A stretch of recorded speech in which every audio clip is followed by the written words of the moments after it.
दोनों तरफ के जो मतलब इधर अपोजिशन कांग्रेस और पार्टियां बाकी और इधर बीजेपी और बाकी पार्टियों के जो समर्थक वर्ग हैं वो उनके निशाने पर मीडिया है।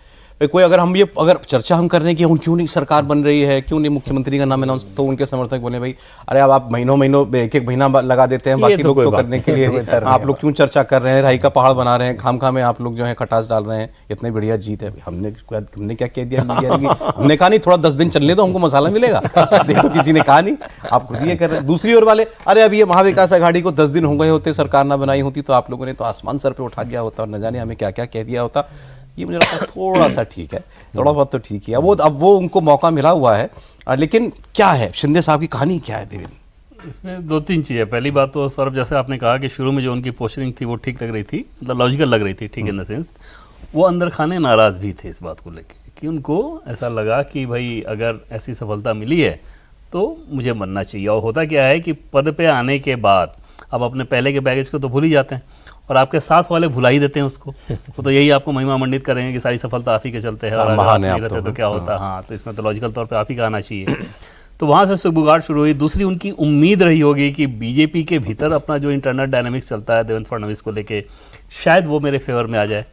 लेकिन एक बार जब क्लैरिटी हो गई तो उसके बाद शिंदे को ये समझ में आया कि अगर इसी तरह से गिव अप कर दें तो फिर तो जो पोर्टफोलियो है मज़ेदार वो भी हमें नहीं मिलेगा। और शुरू के दिनों में अगर आप देखें तो बीजेपी के पॉलिटिकल कॉरिडोर से ये मैसेज आ रहा था कि नहीं होम तो छोड़िए, शहरी विकास मंत्रालय भी नहीं दिया जाएगा, नगर विकास मंत्रालय भी, क्योंकि उसमें बहुत बड़े प्रोजेक्ट्स होते हैं, सेंटर से सीधा उसमें जुड़ा हुआ, तो उसमें नहीं दिया जाएगा। तो इस तरह की तैयारी में अगर आप पोस्चरिंग भी ना करो तो पशुपालन एवं मत्स्य मंत्रालय से ही काम चलाना पड़ेगा। तो उस पोस्चरिंग के लिहाज से शिंदे ने काम किया। दूसरी चीज़ की जैसे दिल्ली में मीटिंग के बाद जब वो गए हैं, दिल्ली की मीटिंग से पहले उनको रेस्टलेस किया बीजेपी ने, ठीक है, कोई रिस्पॉन्स यहाँ से नहीं जा रहा था, कोई बात नहीं की जा रही थी, और उसमें जो हमें बताया जा रहा था उसमें यही था कि आराम से हम देखते हैं कि क्या करना है। तो जाहिर तौर पर रणनीति ये थी कि शिंदे के अंदर बहुत बेचैनी है, तो आदमी थोड़े दिन बाद रेस्टलेस होना शुरू कर रहा है, तो शांत हो। बीजेपी ये नहीं चाहती थी कोई अप्रिय स्थिति हो, रंग में भंग पड़ने वाला काम हो, कि इतने शुभ मौके पे कुछ भी अगर इस तरह की चीज़ें बहुत चलनी शुरू हुई तो सारा जो नैरेटिव है ना महाराष्ट्र की जीत के बाद वो खराब होता। ये एक बड़ा डैमेज शिंदे कर सकते थे। बीजेपी उस नैरेटिव में फंसना ही नहीं चाह रही थी कि अलाइज को हम लेके नहीं चलते, या इस तरह की सेंटर में आपको ज़रूरत है ही उनकी, तो इसलिए कॉशस पूरा अप्रोच रखा गया। लेकिन जब वो दिल्ली में आए, दिल्ली में मिले, दिल्ली से मुलाकात के बाद उनको ऐसा लगा कि शायद मेरे ऊपर कोई शक्ति नहीं है उस तरह की, बीजेपी के टॉप ब्रास के द्वारा। ओके। और जाहिर तौर पे गठबंधन के सहयोग में शक्ति वाले का कोई मतलब ही नहीं था, लेकिन शायद उनको ये मैसेज मिला होगा। और यहाँ से लौट के जाने के बाद उसी वजह से, जैसे 2 चीज़ें सौरभ, एक तो सतारा उनका जाना वो नेचुरल है, ठीक, लेकिन महायुति की बैठक को छोड़ के जाना वो एकदम टाइमिंग की बात, वो अननेचुरल है। उनको बैठक करके जाना था। सतारा इसलिए नेचुरल मैं कह रहा हूँ कि वो बहुत कम लोगों को पता होगा, वो तंत्र मंत्र की पूजा बहुत करते हैं। अमावस्या के समय में तंत्र मंत्र की पूजा का बहुत महत्व रहता है।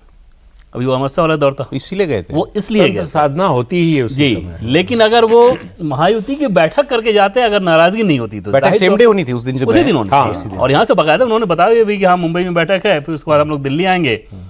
वहाँ जाने के बाद या तो उनके किसी तांत्रिक ने बता दिया होगा कि अभी तो आपकी उम्मीदें हैं।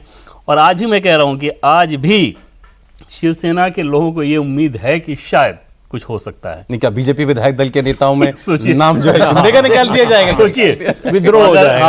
अगर इस तरह की स्थिति हो तो उससे आप अंदाजा लगा सकते हैं कि कहाँ है। लेकिन जो एकदम से समझ में आ रहा है वो ये कि अब पूरी कोशिश ये है कि पोर्टफोलियो ढंग का मिल जाए, और नगर विकास में तो बड़े प्रोजेक्ट। मैं ये जानना चाह रहा हूँ, आपसे सेंस लेना चाह रहा हूँ, क्या बीजेपी को ये लग रहा है कि शिंदे साहब हैज टेकन इट टू फार, ज्यादा कर दिया शिंदे साहब? हाँ, एटलीस्ट महाराष्ट्र यूनिट की बात करें तो उनको तो एकदम ऐसा लग रहा है। अच्छा। दिल्ली की बात मैं नहीं कर सकता क्योंकि दिल्ली में इस तरह का इन्फॉर्मेशन हमें नहीं आया, इस तरह का सेंस भी नहीं मिला। लेकिन महाराष्ट्र में तो बिल्कुल कह सकता है कि वो इस चीज़ को बहुत खराब कर रहे हैं। खासतौर पर तब जब आपने ध्यान दिया होगा, उस दिन भी हम लोगों ने चर्चा की थी कि जब इस्तीफा देने वाली बात हुई या फिर उस कार्यक्रम में जब आप लोग गए थे, तो बहुत, ये तीनों गए थे, तो उसमें बहुत कोल्ड वाइब्स आया था, राजभवन जब ऐसा फील किया गया। हाँ, राजभवन के अलावा जो कार्यक्रम था दोनों जगह पे, तो वो कोल्ड वाइब्स वहाँ पे मौजूद सभी लोगों ने फील किया जो ऑफिसर्स थे उन लोगों ने भी फील किया। अजीत पवार बड़े नॉर्मल थे, एकदम आसानी के साथ सब कुछ बात कर रहे थे, बहुत सहज थे।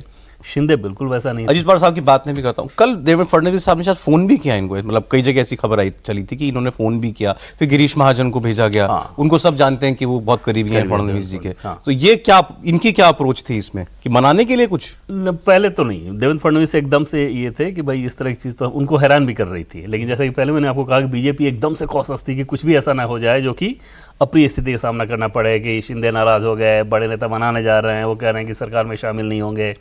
इस तरह के नैरेटिव को बीजेपी नहीं गढ़ना चाहती थी। उसके महाराष्ट्र की सरकार की सेहत पे कोई फर्क नहीं पड़ता, नेशनल नैरेटिव पे फर्क पड़ता। प्रधानमंत्री नरेंद्र मोदी के एलाइज को लेकर, साथ चलने को लेकर पहले ही सवाल खड़े किए जाते रहे हैं।